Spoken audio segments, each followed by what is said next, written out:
రీసెంట్గా అయిన ఇండియా పాకిస్తాన్ కాన్ఫ్లిక్ట్లో టర్కీ అండ్ అజర్బైజాన్ ఈ రెండు కంట్రీస్ కూడా పాకిస్తాన్ సపోర్ట్ చేశాయి. అజర్బైజాన్ అయితే పాకిస్తాన్ ఆర్మీ సక్సెస్ అయింది అని కూడా స్టేట్మెంట్ ఇచ్చింది.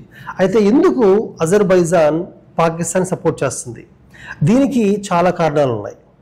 ఒక రీజన్ ఏంటంటే అజర్బైజాన్, ఆర్మేనియా ఈ రెండు కంట్రీస్ కూడా సోవియట్ యూనియన్ నుంచి బయటకు వచ్చిన తర్వాత అజర్బైజాన్లో నగోర్నో కారాబాక్ అనే రీజన్ని ఆర్మేనియా క్లెయిమ్ చేయడం స్టార్ట్ చేసింది.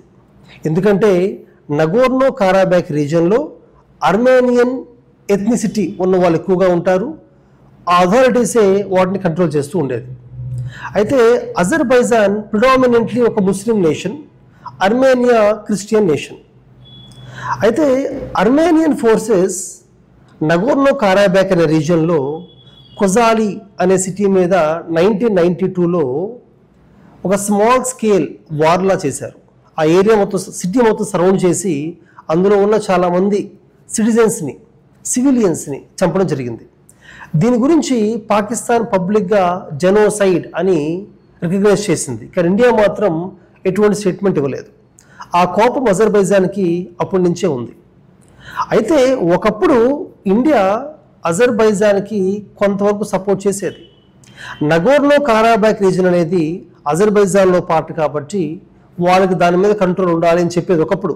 కానీ అజర్బైజాన్ మాత్రం మొదటి నుంచి కూడా కాశ్మీర్ ఇష్యూలో పాకిస్తాన్ స్టాండ్కే సపోర్ట్ చేసింది. అందుకనే ఇండియా కూడా తన స్టాండ్ మార్చుకొని నగోర్నో కారాబాక్ రీజన్ని, అందులో ఉన్న డిస్ప్యూట్ని పీస్ఫుల్గా రిజాల్వ్ చేయాలి అని చెప్తూ కొంతవరకు ఆర్మేనియాకే సపోర్ట్ చేయడం స్టార్ట్ చేసింది. అయినప్పటికీ కూడా సెంట్రల్ ఏషియాతో ఇండియాకి మంచి రిలేషన్స్ అవసరం కాబట్టి ఇంటర్నేషనల్ నార్త్ సౌత్ ట్రాన్స్పోర్టేషన్ కారిడార్కి ఆర్మేనియా, అజర్బైజాన్ రిలేషన్ ఇండియాకి అవసరం కాబట్టి ఈ విషయంలో ఇండియా స్టాండ్ అనేది చాలా కాంప్లెక్స్గా ఉంది.